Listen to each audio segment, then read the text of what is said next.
Have you been questioning yourself if this is the right time to sell your house? Let's take a look at some facts that are happening right now in the economy and in the real estate market as well, to get a better understanding just about that. Hey, my name is Irina. I'm a realtor with Keller Williams North Atlanta, and today we will see if this is the right moment to sell your house for the top dollar in the years to come. So is it a good time to sell your house now? Usually, it really depends on your main goal and your financial situation, but let's take a look at your main goal.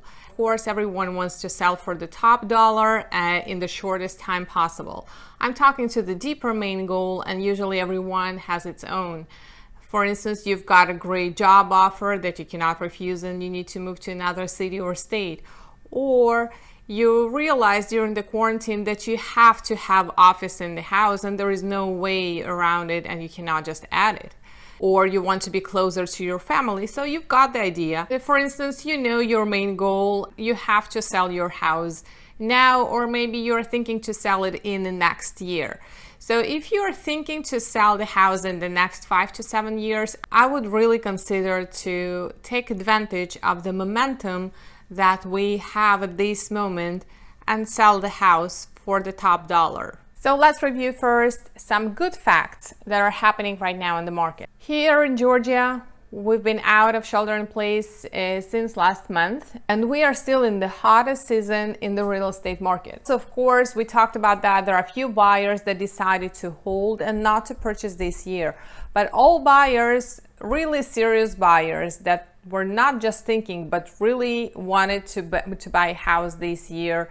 And in most cases, they were already pre-qualified, are there on the market and they are looking for a house. In addition, we are seeing that there is a burst of pent-up demand from home buyers because during the quarantine, they were sheltered in place, pretty unsuitable living quarters. All that also leads me to we are still in the shortage, especially right now when many sellers decided not to sell this year. Let me just remind you that if we have inventory of up to 6 months, it is considered to be seller's market. If we have inventory that is enough between 6 to 7 months, we are considered to be in the balanced market, and everything above 7 months is considered to be buyer's market. At this moment, we have enough inventory for 3 months of supply, which is a seller's market.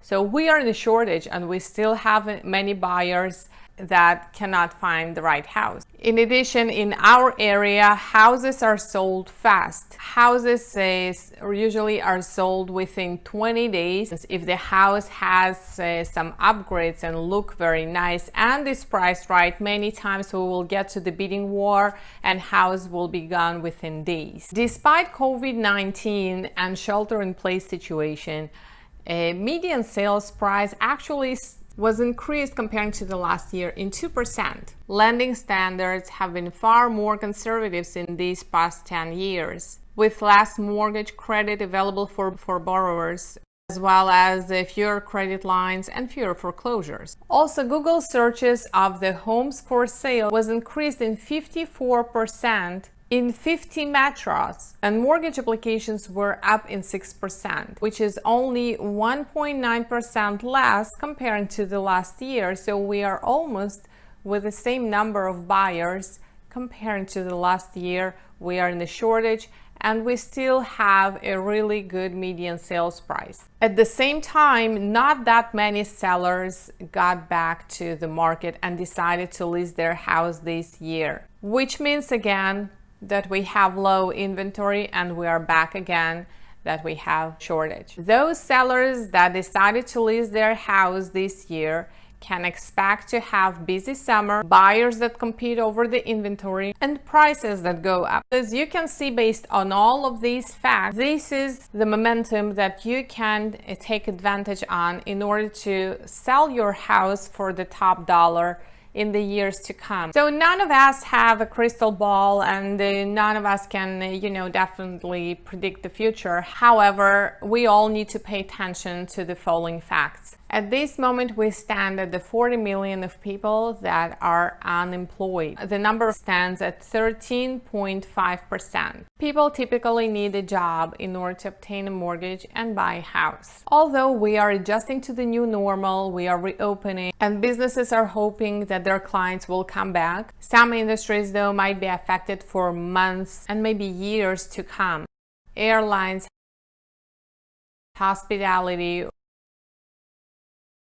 retail, travel, entertainment.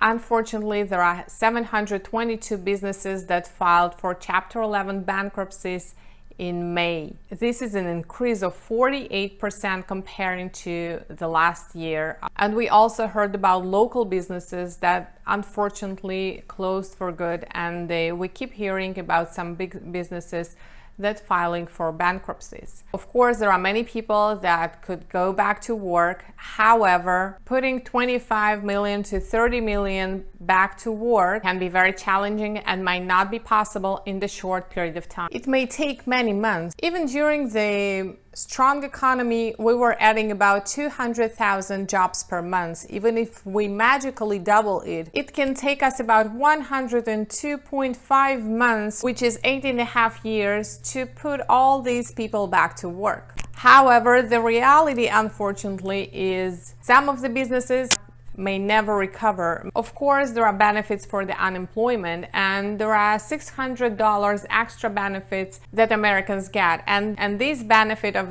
an additional $600 is expected to end next month. Lawmakers, of course, they're talking about maybe prolonging that or giving it under a different conditions. For many people, without this additional $600 of the benefits, they will be forced to file for bankruptcy, meaning they will not be able to purchase a house. You have all the people that their wage salary was shrinked. They might not have enough income to purchase a house.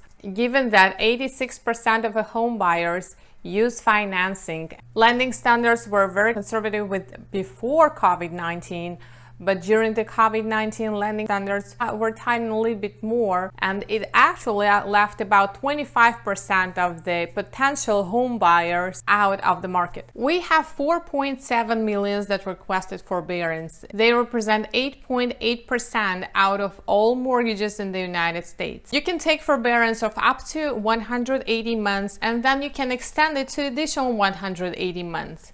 If these people will not be able to pay for their mortgage after that, they will be forced to sell their house to preserve the equity, or, of course, unfortunately, file for bankruptcy. This also means that down the road, we expect to have more houses available for sale, which also means that we will have more competition among sellers. Due to all these facts that we just reviewed, unemployment, business bankruptcies, tighter lending, this actually shrinks number of buyers that will be available to purchase a house in the years to come. And possible mortgage default, this actually may lead to more sellers that have to sell their house in the next few years. So this is why now this is a momentum to sell your house for top dollar. Of course, you don't have to sell it, because if you're staying for the next 5 to 7 years, you will be fine. But if you think that you might be needing to sell the house in the next couple of years, it's better to sell it now. Also keep in mind that you still can sell house and be safe during the coronavirus pandemic. There is another video that I've done about that, and I talked about the new normal and how we sell houses nowadays. You can click on this video here or click on the link in the description below. If you have any question about real estate or anything related to Atlanta area, feel free to text me or call me to this phone number. I will be happy to help. If you like this video, please click on the like and subscribe button so you will not miss any new video, and I'm posting new video every week. Thank you for watching. It was great seeing you. Bye.